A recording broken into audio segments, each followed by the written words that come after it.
Get a deeper connection with the Cougars of BYU sports. God gives us a gift, and we use that gift until he takes it away. Deep Blue. Just sitting down afterward and being really tired and thinking like, wow, I just won the U.S. championship. This is Deep Blue. Here's your host, Jason Shepard. Thanks for tuning in for a new episode of Deep Blue. This is the show where we get to know the person behind the number that you see on the field or the court.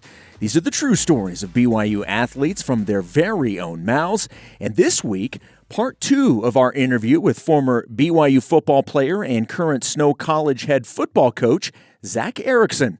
Now, in part 1, Zac talks about how he became the Badgers' top dog, what recruiting looks like for him in the current landscape of collegiate football, and how he and his family won big on the Family Feud, which, by the way, happens to be one of the best parts of the entire interview. I hope you check that out. Now on to part 2, where we first talk about Zac's unique family dynamic. Your mom had you when she was in college, correct? Correct. Okay, and then she got married to her husband, David Erekson, who has adopted you. That is your dad. Correct. So you are adopted. Now, in my family, my sister is adopted. Now, it's a little different because neither my mom or my stepdad are her biological family. So you have, your mom is obviously your biological mom.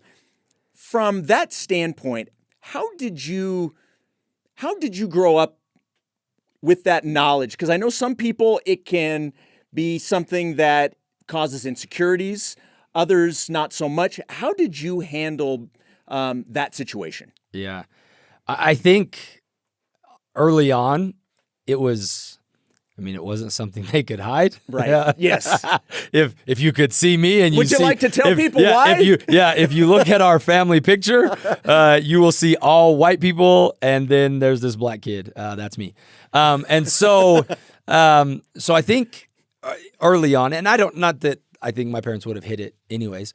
But I think probably we have to start with kind of the story of my birth, maybe, because I think that's, especially, here at BYU, I think this is something that is pretty amazing. And, people that know me, and if people are listening that know me, like this could very well get emotional for me, just because it's an awesome story, right? I think it's a very a unique maybe situation, but I think it's pretty awesome. So my mom was the athlete, right? She's down at CEU, College of Eastern Utah now, Utah State Eastern, whatever it was, down in Price, playing volleyball and softball down there. And she got pregnant with me in her freshman year of college. So if we may, let's back up to 1984 in Utah County. Being in the LDS church, probably getting pregnant is probably a bad thing out of wedlock. Looked on pretty, not great, if you will. But let's couple that with getting pregnant by a black guy from New Jersey. Also probably not great.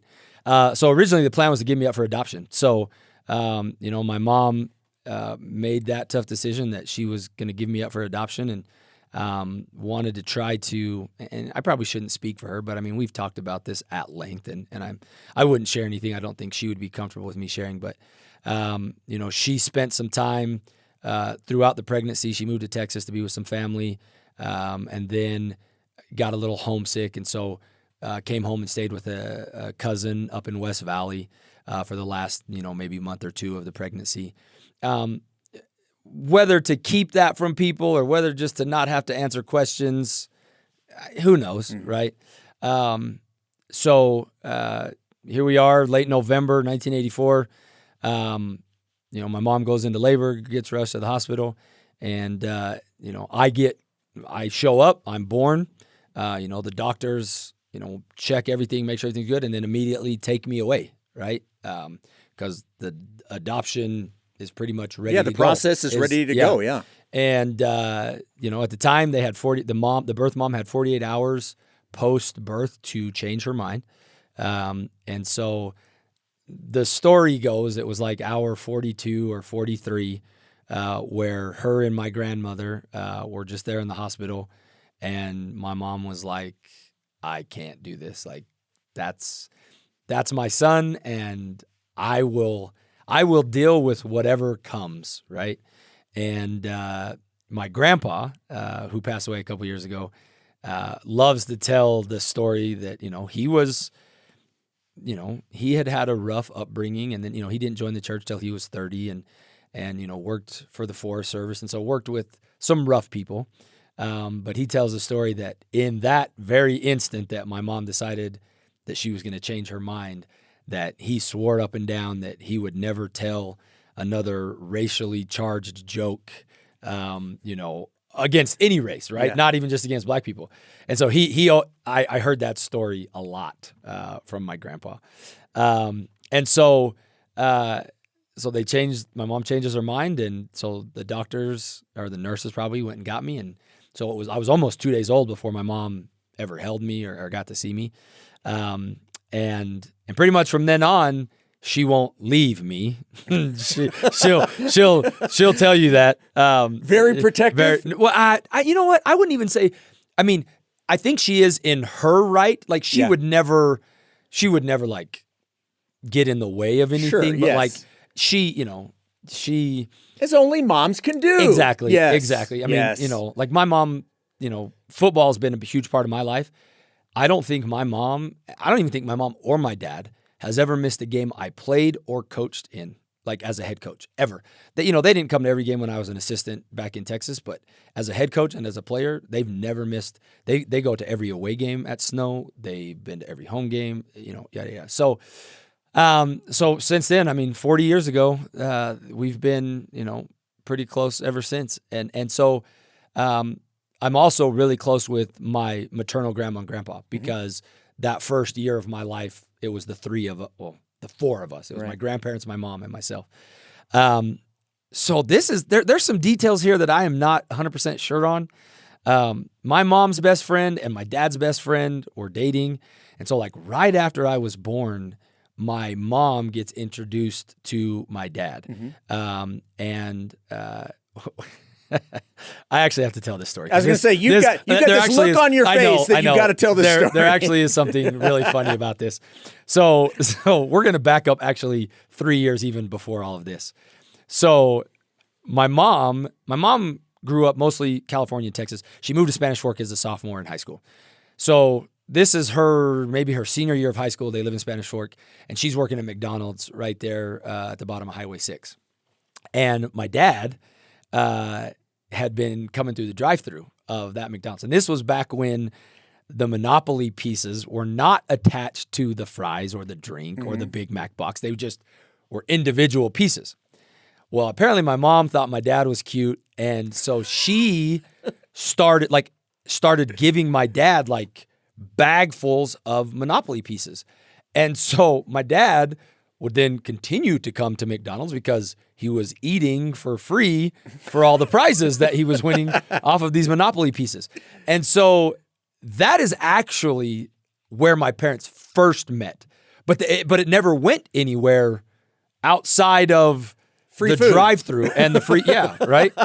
And so I think my mom actually got caught, and I think she got fired actually from that job for doing that, which my dad still teases her about to this day. But it sounds like it was worth it, though. But yeah, so that was like pre-mission for my dad. That was high school for them. And so boom, now mom goes to college, dad goes on a mission.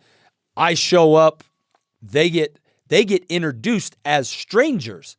And I think probably, I don't know, a month or two after they had kind of been hanging out, they connected the dots that, wait, you're the guy from the drive-thru. Wait, you're the girl from the drive-thru. And then one thing leads to another, and they got married October of 1985. I was 10 months old when they got married. And so I think that part of this story is kind of where everything changes, right? Because at that point, we don't know what's going to happen, right? You know, you're a 19-year-old single mom in Spanish Fork, Utah, with a black kid. Like, there's a lot of return missionaries that would have never gone out with my mom. Like, if we're being honest, back then. And I, maybe even today, I'd hope not. I feel like we kind of have a little better understanding of the atonement maybe now as a culture than we did maybe back then. But so they get married. I'm 10 months old, and my dad also is adopted by both of his parents. Oh, really? So my paternal grandparents couldn't have children, and so they adopted 3 kids. They adopted my dad, they adopted my Uncle Les, and then my Aunt Marie.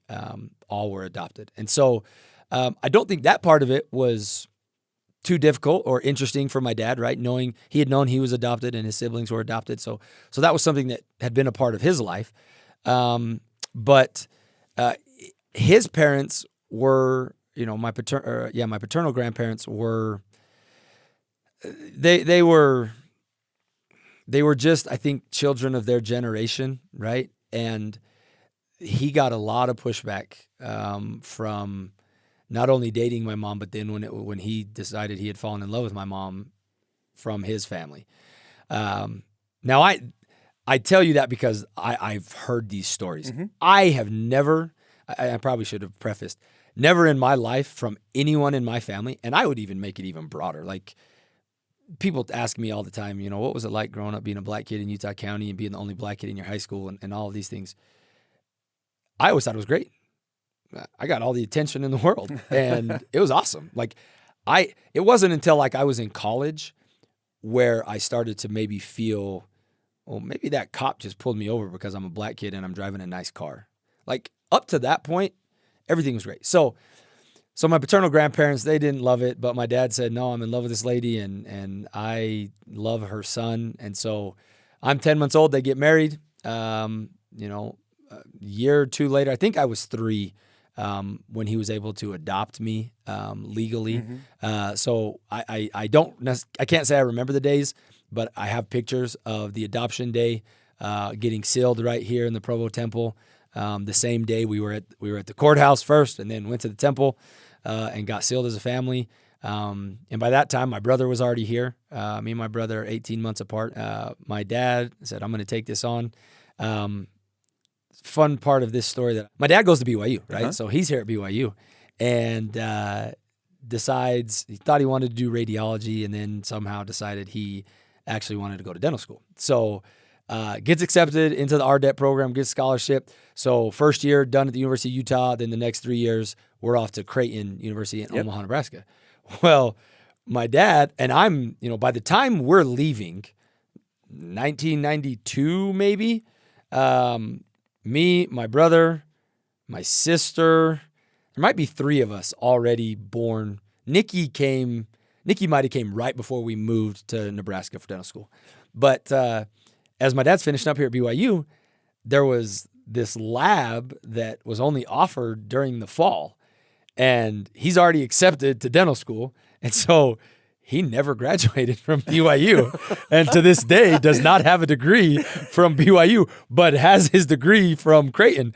And we laugh because I was the first one to graduate from BYU. And so I tease him. Did you rub that in his face a little bit? Absolutely. Yeah. And so I tease him all the time. I said, you never actually graduated from BYU. So, and to this day, he still has never graduated. So it's kind of funny. But yeah, so that kind of led us off into the next adventure, and off we moved. And Dad went to dental school out there, and that was kind of where I fell in love with football. I mean, I think I liked football prior to that, because some of my earliest memories of BYU football is, Jamal Willis and Kalen Hall and Ty Detmer, and my dad. I grew up in the stadium every day. I mean, we lived right here. I mean, we walked to the games. We were that close. And, Kalen Hall gave me my first really bad, air quotes, black person haircut.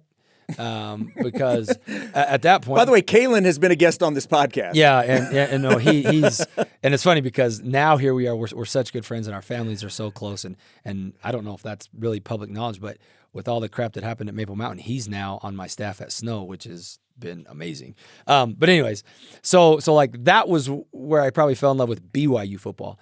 When we got out to Iowa and to Nebraska, there's this thing called Pop Warner football, and I just took to it like you would not believe, and I excelled. And so we played for a team called the Council Bluffs Rams. And I was able to play for them for 3 years. And I had this coach. Have you guys ever seen the movie Little Giants? Yeah. So Ed O'Neill, as the head coach in Little Giants, basically take that man, and that was my coach when I was playing Pop Warner football. His name was Byron Wolf. I mean, drove a Corvette, everything, chewed the gum, slicked back hair, everything as Ed O'Brien. And so he instilled in me kind of my love for football and my work ethic, because, oh my gosh, I look back and I look at what my kids do at football practice, and I'm like, you would have died at doing what we had to do at football practice when I was in second grade or third grade. And so, that was kind of where it started. And it, a side tangent, go full circle. My very first game as the head coach at Snow College, we played Iowa Western in Council Bluffs, Iowa. And Byron Wolf my dad didn't tell me that he had gotten in touch with Coach Wolf. And so we win the game on the last play of the game.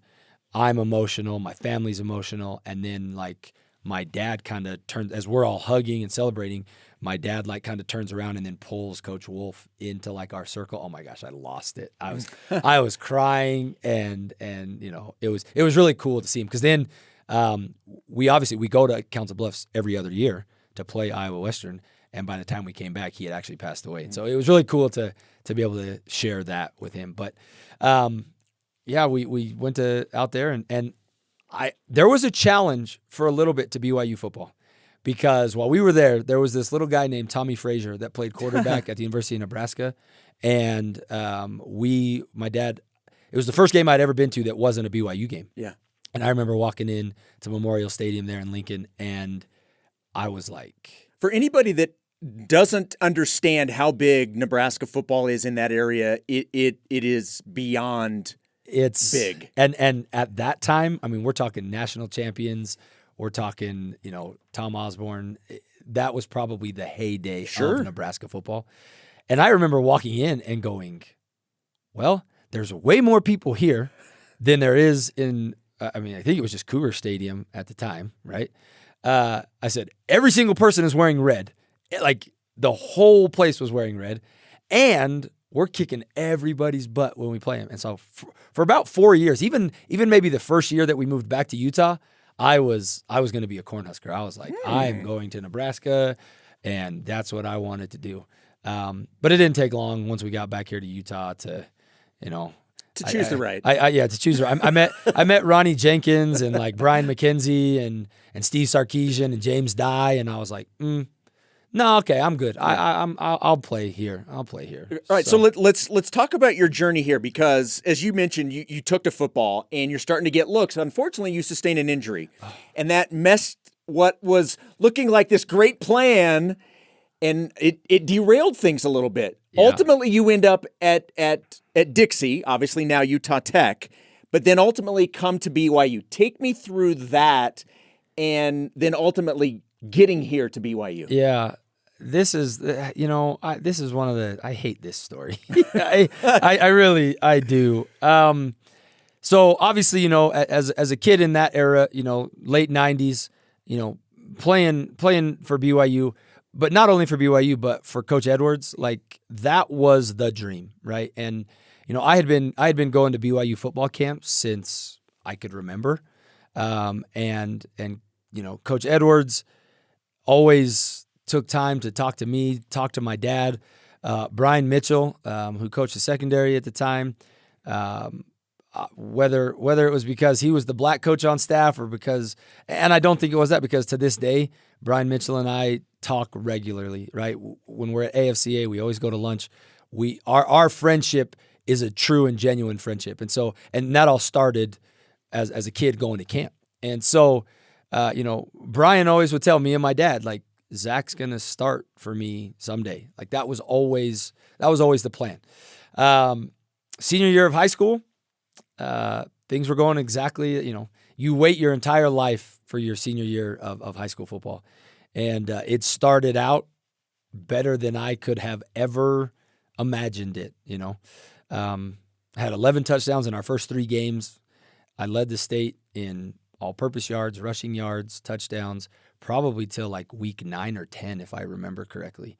And there's a couple vivid memories I have. We're playing Mountain Crest, the defending state champs with, Jake Caressa was on that team. Well, not the year I played, because he was a year older than me, but he was on a team that won the state championship. Ryan Zimmerman, those guys up there from Logan, and Coach Boric, the receivers coach at University of Oregon, is standing on the sideline to see me that game. And I'm thinking, they had offered me that summer at the Nike camp down at Stanford. And this was my senior year, was Joey Arrington's senior year at the University of Oregon. So like their first, because prior to that, like they were okay in the Pac-10. Like you say Oregon now, and it wasn't Oregon yet. Right. But my senior year of high school was like the start of the Oregon that we know now. And so I got to my senior year, and it was funny because somewhere in my head, I got this idea that the University of Michigan all of a sudden was where I wanted to go. That was my dream school. But it really wasn't. Like, I don't know why, because BYU was always my dream school, but I don't know why. So I got on this kick with the University of Michigan. And Mike Hart and I had met each other a few times. He was a running back that was my same age, and I always thought I was better than him. I probably wasn't, but I thought I was. And so I get hurt in the early fourth quarter of the third game of my senior year. And from there, I broke my foot, and I had surgery like that next Monday. And I did make it back for our first round playoff game.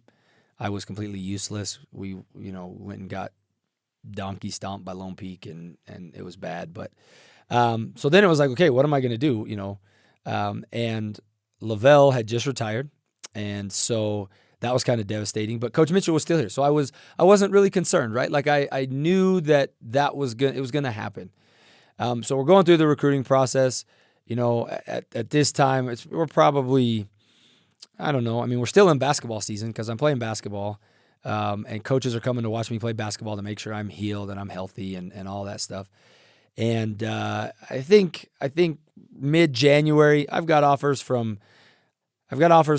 Utah State, Southern Utah, Idaho State, a handful of Division I offers, but really knowing that what I'm holding out for. And so Coach Mitchell was always very upfront and honest with me. He's like, Coach Croton doesn't know what he wants to do yet. He doesn't know what he wants to do. And this was going in his second year as the head coach. And, that first year they were like 14-1 or something. And so I think in his mind, he was trying to capitalize on that and whatever. So I should speed this story up. Coach Mitchell says, hey, listen, we're not going to bring you on an official visit because I just think Coach isn't really ready to give a scholarship to you at this point. And but Coach Mitchell was like, just get here. Like, you're going to play. And so at that point, I'm like, okay, you know what? I'll walk on. I don't care. Like, I believed in myself, and I knew that it was more about the injury than it was about me as a football player. Right, your abilities. Yeah, that wasn't in question. Yeah. And so I'm like, all right, I'll still go. Well, a week or so goes by, and Coach Mitchell calls me, and he says, all right, Coach has decided he wants to bring you on an official visit. We haven't brought a single kid on an official visit that we have not offered a scholarship to. And so I just went nuts. And so I'm pretty sure, like, I think maybe we had cell phones at this point. Maybe I remember like running outside and calling my dad, and I'm like, hey, I'm going on. BYU wants me to come on an official visit next weekend. And of course, we had a basketball game Friday night, so like I missed all the Friday activities. But come over, and this is where I meet Chris Warner. Chris Warner and I meet on this recruiting trip. We're roomed together, anyways. And so I'm over the moon. Well, we get to Saturday afternoon. Where we all get to sit down with Coach Croton. And for those of you that, I know there's older guys than me, but some people might think I'm young. We're still in the field house at this time. There's no SAB, there's no IPF. So we're in the field house. And I remember walking into Coach Croton's office, I can't contain myself. My parents have now joined me. And long story short, Coach Croton says, hey, we want you to walk on. We still don't have a scholarship for you. And I was like, you got to be kidding me. And so I don't even remember the rest of the. It's like you just blanked. I totally, and I swore then and there that I would never play football at BYU. I said, BYU can go to you know where. And so to bring this all back to full circle to today, that night, the night before, Kalani and Gary Anderson came and watched me play basketball. They came to my house afterwards and begged me, said, dude, come to Southern Utah. We'll make you a star, da-da-da-da-da. Some people forget this little blip on those guys' coaching resume that Gary Anderson went down to Southern Utah, and Kalani was his defensive coordinator, and A-Rod was his offensive coordinator.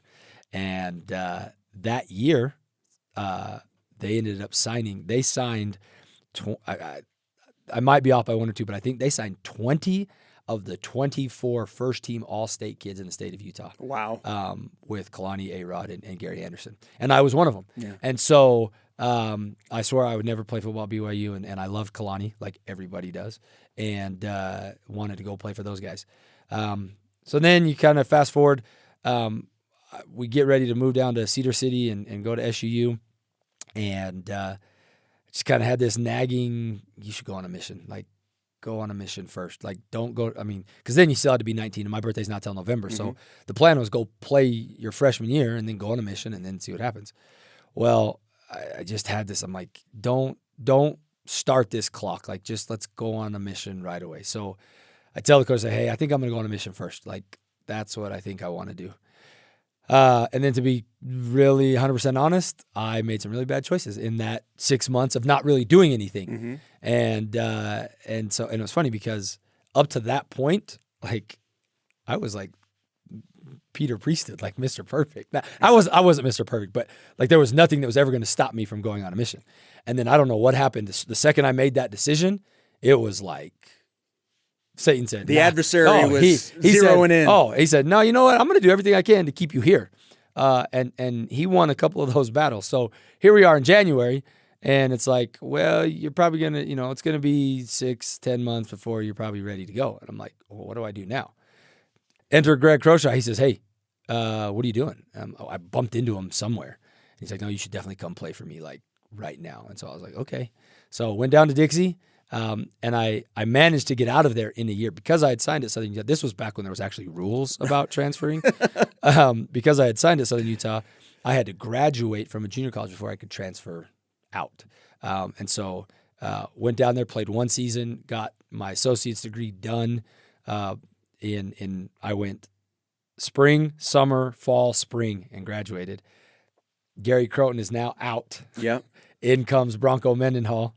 And so now that softened my feelings up. Yes, there you go. You had your heart was hardened, but yes, it started to soften. Yes, it did. Yes. And and that was another tough decision too, because a lot of people assume that because I ran around with some of the best players on the football team. I was best friends with Brian Keel and Curtis Brown, and that was our group, Jake Caressa. But I actually chose to walk on again, round 2. I had offers from Arizona State, Arizona, and TCU after my first year at BYU, at Dixie. And Brian and I had been best friends since we were probably 11, 12. And Brian was just coming back off his mission from Canada, and I could blame it on my dad. I could blame it on the spirit. I could blame it. It was really Brian. It was Brian. We had promised each other that we were going to play together at BYU, and lo and behold, it happened. So fall of 2005, with Coach Mendenhall and Coach Mitchell and obviously Brian, I decided, all right, it's time to get up here to Provo and start doing what I had always wanted to do my entire life. We now know how Zac got to Provo. After the break, he explains why his time with the Cougars didn't go as planned. This is the Deep Blue Podcast from BYU Radio. Hi, everybody. Jason Shepard here, host of the Deep Blue Podcast. I want to make sure that you're aware of all of the other great podcasts we have on BYU Radio, like Her Why, hosted by Lauren McLean. It's all BYU women's athletics all the time. These great athletes join Lauren to share their personal stories of triumphs and trials, and we've got some of the best women's athletic teams in the NCAA. This is their story. This is their why. Listen to it wherever you get podcasts.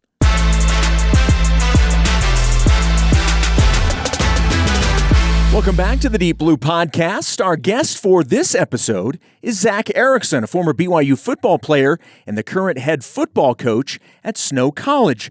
Erekson was a member of the legendary 2006 BYU squad that secured a dramatic victory over Utah, a game still remembered as one of the most thrilling in the program's history. When you look back at your BYU playing days, what memories does that bring up for you? Oh, frustration, if I'm being 100% honest. So if you go back and you look, 2005, I came in and I was going to play corner. I was playing corner. Week 1 against Boston College, we're on our Tuesday practice, and I'm actually in the 2-deep rotation at corner. No surprise to me. Probably no surprise to Coach Mitchell. Like, that was the plan. Brian Kill will tell you, I was the best 20-year-old athlete he'd ever seen. And then things fell off from there.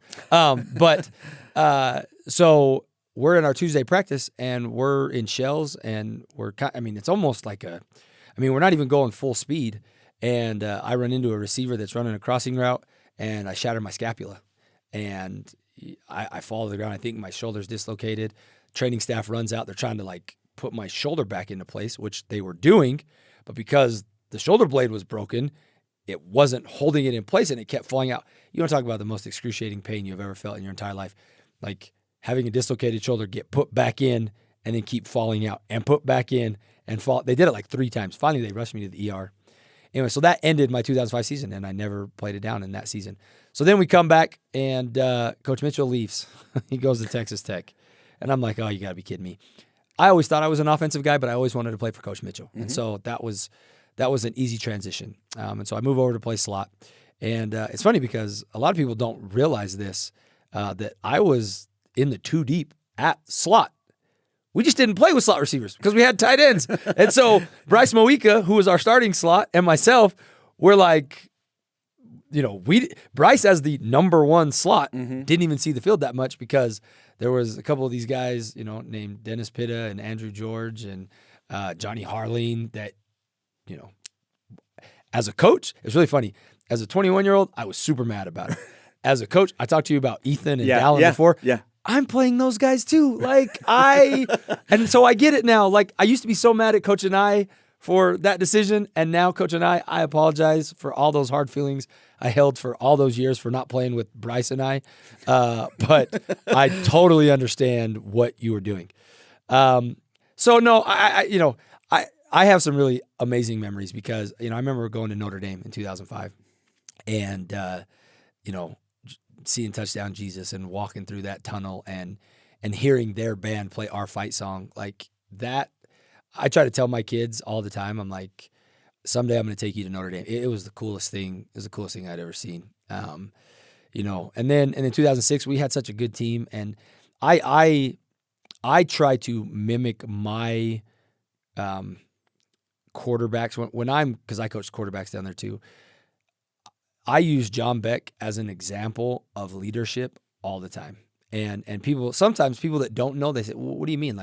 We don't remember John being loud because John was followed up by somebody who was much louder in Max, right? And so, but John was probably one of the best leaders that I've ever been around because I remember, switching from defense to offense that second year, John called or texted every single one of us every morning to show up out there on the practice field to throw, right? And if you didn't show up, he didn't stop texting you. You got that call or that text every morning. And just the way he went about his business. And it was interesting because in 2005, right, he had a tough year in 2005. Yeah. I mean, he probably had a tough year in 2004 even. And by the time you get to 2006, there was so much that had been built up for him to be able to have that season. But we saw the work that he put in. If you were in that locker room, there was no question. And we had him on both sides. You had John Beck on one side and you had Cam Jensen on the other side. And then they had the supporting cast of everybody else. The Curtis Browns and the Brian Kills and everybody else. Some of the BYU greats that people to this day still look back on as absolutely fondly, certainly. Yeah. But I put John above. John was the catalyst of that team. And so to be able to go through that, and like you said, you bring up the way our 06 season ended, like to be a part of that, you know, if you were to spend some time around Snow College, you would see a lot of Bronco Mendenhall, a lot of things that we did here in that time when we were really successful. I mean, those years, I mean, I think we finished 6-6 and then lost that first bowl game in 05, and then you go 11-2, 11-2, 10-3, 11-2. Like that run right there really made an impact, not only on me as a player and a person, but, you know, I didn't know I was going to coach. And when I did, you know, what I fell back on was Bronco and what we did. And obviously I'm not Bronco, and I don't try to be Bronco, but the way that he held us accountable, right? The principles. Yeah, like the things that we did. I mean, to this day, the Eco Challenge, I don't know if you remember. Yeah, I remember. Of course, yes. It was the worst day of my life. The absolute worst day of my life. And this is what people sometimes don't get. Like, that was not a mandatory thing. Like, you didn't have to do it. But I think like 95% of our team did it because we wanted to impress Coach Mendenhall. Like, we felt that, you know, he was going to throw this out there and he was going to beat every one of us because he did it in like 3.5 hours. Me and Brian did it in 10. And mind you, an hour and a half of that was me waiting for Brian to get out of the pool because he's the slowest swimmer in America. Shots fired. And we fight about this all the time. I'm like, dude, I waited for you for an hour and a half at the pool. Anyways, but like those type of things. And it was really funny because in the fall of 05, when he came in, I'll never forget during fall camp, we had guys like quit. Like they would get up and leave team meetings and quit. And there was a lot of us that were questioning what Bronco was trying to do in fusing church and football together. That was new to all of us. Because even though like Lavelle didn't necessarily like put the church first and foremost in everything he did, and Gary definitely didn't. And then you got to Bronco, who probably, I say he had to have been inspired to do this the way he did. Yep. And all of us, even those of us that were members of the church, were like, whoa, what are we doing? Like every team meeting, we're starting with the prayer and the scripture, and every day he is teaching us some principle out of the Book of Mormon. Like at the time even, I didn't think that football and the gospel could go together, right? And here I am 20 years later, and I would give anything to be able to use the Book of Mormon in my team meetings, right? Like I you know, the principles and to be able to just to get up there and talk about, you know, the Stripling Warriors, or talk about Alma, or, you know, and how as a football team that can help us. Yeah. Like that can help us. And so when I look back, it's really funny. Brian and I joked about this a lot. My experience at BYU, I was jaded for a while because in 2006, I got in a motorcycle accident. I finally got on the field against Utah State, got into a motorcycle accident, broke my other scapula. And I'm like, you've got to be kidding me. And so I joked that, you know, my experience at BYU, I hated lower campus and I loved upper campus because I met Julie on upper campus. Yeah. And so I had to have upper campus. And Brian was the opposite. Brian was like, I loved lower campus and I hated upper campus. But now being able to kind of look back and really reflect. I mean, Curtis Brown flew in from California yesterday. I picked him up. He bought a car up here. I picked him up, took him to, you know, we went and had lunch. And like those relationships that I've made from that team and with Bronco, I was fortunate. I mean, again, you talk about just kind of how God does things. Like, what are the chances that I'm the head coach and my other duties as assigned at Snow College are to oversee the Hall of Fame inductions of our Athletic Hall of Fame, and Bronco just happens to not be coaching football that year, like to be able to get Bronco back in Ephraim, inducted into the Snow College Hall of Fame, for him and Holly to be able to come spend a day in Ephraim to watch a game. Like, what are the chances of all of that, you know, transpiring? And so, you know, from where I sit now, you know, it was, I think, for what I'm doing as a career, I think athletically and career-wise, it was the best thing that ever happened to me. And then everybody that knows me knows that Julie is the best thing that ever happened to me. And, obviously to be able to find her. And here's the funny thing, like she was an athlete, she was on the golf team, and God got involved in there too, because she was dang near married when I met her. And that's a whole nother story that we won't really get into. But we could thank Hambone, Jim Hamblin for that one. I know Jim. Jim was a big part of. He saw her and I together there every time. He goes, "Wait, isn't she engaged?" And I said, "I don't know." She called me, and so he kind of tried to warn me that she was close to getting married. And then once that kind of got broken off, then he was a very good facilitator in making sure that Julie and I were in the same study groups and had the same stats tutor. And then by July, she had my last name. So it was pretty amazing. Wow. Look, Zach, this conversation has been amazing. I cannot thank you enough for spending this much time.